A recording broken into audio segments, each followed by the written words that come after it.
Le temps chez nous, avec le Crédit Agricole Nord-de-France, banque coopérative du Nord-Pas-de-Calais.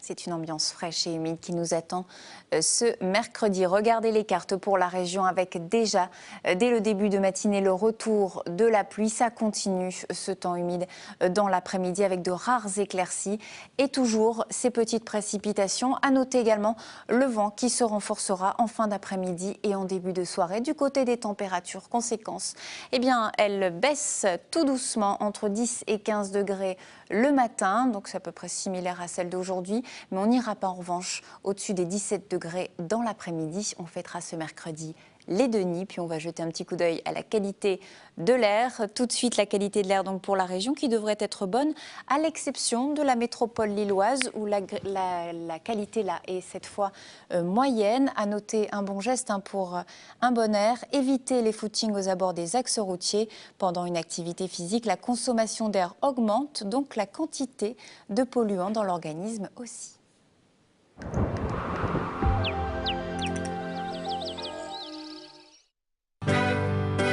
La météo vous a été présentée par le Crédit Agricole Nord-de-France, banque coopérative du Nord-Pas-de-Calais.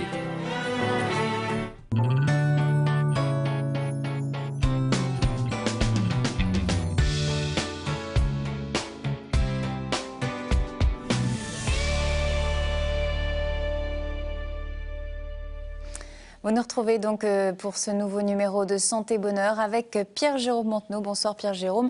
Et vous nous présentez vos deux invités aujourd'hui. Oui, sur le plateau, deux personnes pour nous parler plus particulièrement du cancer, de sa prévention et des informations autour de cette maladie. Élodie Évrard de la plateforme santé du Douaisis, de l'espace ressources cancer, et le docteur Érard Lebeau de Henricourt. Vous êtes médecin en médecine nucléaire et vous lancez une plateforme d'information et d'échange entre les malades. On va commencer avec vous, Élodie. Le mois d'octobre, c'est baptisé le mois d'octobre rose. C'est un mois où on met l'accent plus particulièrement sur le dépistage de cancer du sein. Dans le Douaisis, c'est toute une série d'activités que vous avez lancées.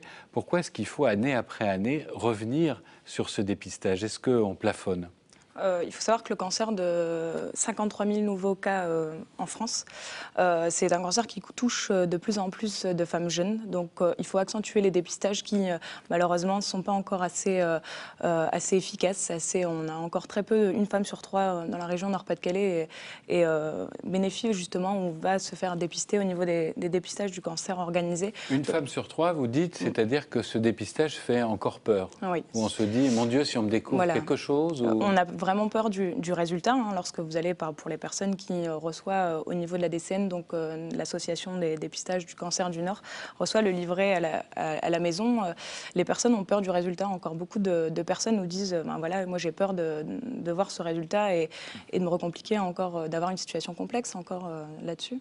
Qu'est-ce que vous faites pour les convaincre? Puisque je présume que les gens qui sont le plus sensibilisés y vont. Là, il faut toucher la frange de la population, voilà. Vous l'avez dit, qui a peur, qui hésite ou qui ne sait pas. Et où va-t-on les chercher et qu'est-ce que vous faites? Alors, on va globalement dans les populations les plus vulnérables au niveau justement de toutes ces associations aux épiceries solidaires qui ne bénéficient pas justement assez d'informations et de sensibilisation au dépistage organisé du cancer. Donc, on est vraiment dans ces populations les plus vulnérables qui sont vraiment touchées de plus de près par cette maladie. Alors, vous avez organisé des défilés, c'est aussi pour dédramatiser ce dépistage, qu'est-ce qu'on y dit en fait? Quel est le message derrière les défilés? Voilà, donc derrière ce défilé, donc le 1er octobre, on a organisé un défilé où il y avait plus de 500 personnes lors du défilé. Et c'est vraiment cette notion de lueur, d'élégance et aussi de combat. Ce sont des femmes qui ont défilé, 16 femmes qui ont été atteintes de cancer, qui étaient avant, pendant ou après les traitements. C'était une soirée riche en émotions et il nous donne vraiment une bonne leçon de vie.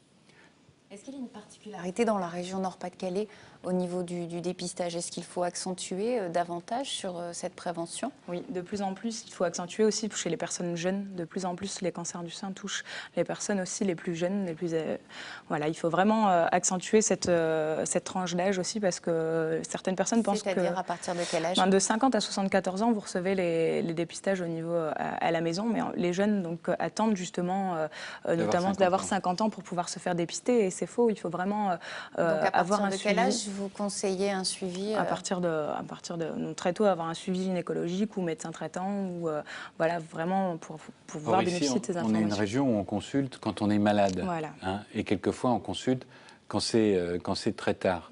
Vous avez aussi donc toutes sortes de manifestations. On parlait de ce défilé. Vous allez faire d'autres choses et auprès de qui dans les prochains jours? Voilà. Alors on va aussi toucher tous les centres commerciaux, hein, justement pour pouvoir amener justement ce temps d'échange et d'information au niveau des personnes les plus sensibles et les plus précaires, pour pouvoir justement amener toutes ces informations qui sont nécessaires à toutes ces personnes les plus vulnérables. Très pratiquement, on a parlé, à partir de 50 ans, on reçoit une information. Ce dépistage, il est gratuit, il est peu douloureux. Enfin, racontez-nous un petit peu, donnez-nous les détails là-dessus. C'est une mammographie, hein, justement, qui est gratuite lorsque vous recevez ce papier à la maison, pour pouvoir justement accentuer et pouvoir faire surtout un deuxième cliché pour vérifier justement, parce qu'il y a aussi des palpations, il faut savoir, au niveau de la poitrine. Il est souvent trop tard lorsque vous... Pas trop tard, mais plus difficile à soigner lorsque vous avez déjà la petite boule, malheureusement. Donc c'est pour ça qu'on dépiste plus tôt. La mammographie permet justement de voir plus précisément cette petite boule que vous ne voyez pas à la palpation. C'est un examen indolore. Voilà. On en a vu des images tout à l'heure. Bon, c'est pas invasif du tout. Non, c'est pas du tout invasif. C'est un examen indolore et qui prend très très peu de temps, hein, pour pouvoir être sensibilisé à ce dépistage du cancer. Alors là, pourquoi agir sur un mois seulement? Alors, c'est une manière de communiquer plus facilement. Voilà. Il faut savoir qu'il y a un mois destiné, mais on communique toute l'année, hein, justement, sur ces campagnes organisées du cancer, à la fois sur toutes les campagnes, mais là on accentue vraiment ce mois qui est destiné aux personnes atteintes de cancer du sein. C'est durant ce mois que les personnes vont recevoir l'invitation au dépistage? Oui.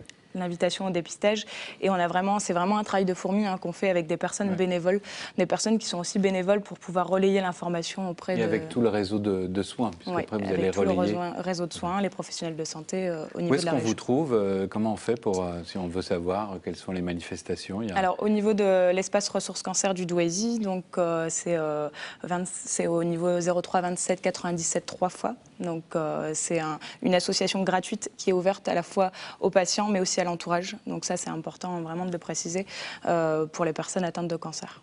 Merci beaucoup pour ces précisions. On va passer au deuxième sujet avec vous, Dr Erard Lebeau de Héricourt. Vous lancez un site internet, un site d'échange d'informations entre patients atteints d'un cancer, une plateforme d'échange. Ça s'appelle Esperity, vous venez de lancer ça. Alors on peut se dire qu'il y a déjà sur le net beaucoup d'informations autour du cancer. Quelle est la spécificité du site que vous lancez? Alors c'est le premier réseau social au monde, multilingue, qui permettra de contacter, de toucher tous les patients, quelle que soit leur localisation géographique et leur langue, puisque notre site, qui est disponible actuellement en anglais, français et néerlandais, le sera également la semaine prochaine et dans les semaines à venir en allemand, en espagnol, en italien et les autres langues de l'Europe de l'Est, l'Europe du Nord. Comment ça fonctionne? Alors, je suis atteint de cette maladie. Alors, vous avez un cancer, par exemple du poumon, vous ne trouvez pas la personne avec qui vous voudriez correspondre et échanger des informations, parce qu'il y a le médecin et qui est évidemment là en premier plan, mais le médecin n'a pas toujours le temps de répondre à toutes les questions du patient. Et puis le patient n'a peut-être pas l'audace de poser toutes les questions au médecin.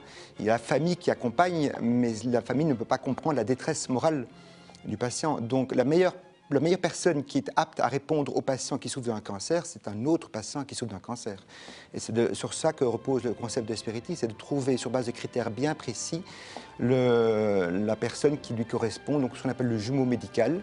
Et ce jumeau médical, c'est le patient lui-même qui va le choisir et qui va déterminer les caractéristiques de ce jumeau. Il va ensuite pouvoir interagir où qu'il se situe et où qu'il se trouve. On va expliquer justement comment ça se passe au niveau de la procédure juste après. D'abord, votre constat de départ, comment vous avez eu cette idée ? Tout simplement en discutant avec les patients. Dans ma pratique quotidienne, je me suis rendu compte qu'il y avait un fossé qui s'élargissait entre les attentes du patient et ce que le médecin pouvait offrir. Est-ce que vous voulez dire que le patient et le médecin ne parlent pas le même langage aujourd'hui ? Évidemment, on ne parle pas le même langage. Le patient a besoin des informations qui n'ont peut-être pas rapport avec la maladie, mais peut-être rapport avec le mode de vie, le mode de santé. Et le médecin, lui, va s'occuper essentiellement de la maladie. maladie et comment guérir cette maladie. Il y a tout un échange d'informations qui passe entre le patient et le médecin. Donc c'est pour ça qu'on veut absolument laisser plus de parole aux patients et pour qu'ils puissent trouver la personne qui lui correspond le plus. Alors quand vous dites ça, c'est donc pas forcément du conseil médical qu'on va trouver là, mais du conseil pratique sur la vie avec la maladie. C'est plutôt là-dessus que vous voulez insister? Ce site est destiné aux patients cancéreux, est alimenté par les patients cancéreux, les patients touchés par le cancer. Donc les médecins ne sont pas concernés dans un premier temps.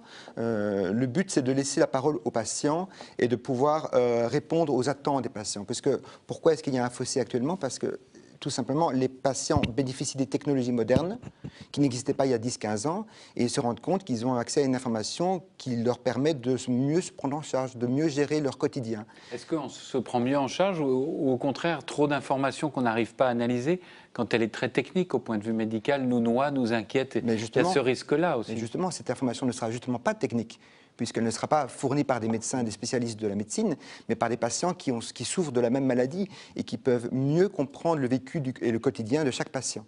Alors vous parlez de risques, Pierre-Jérôme. Moi, j'ai une question. On parle beaucoup de santé 2.0 aujourd'hui. Il y a tout un tas de choses qui se font sur Internet, des forums.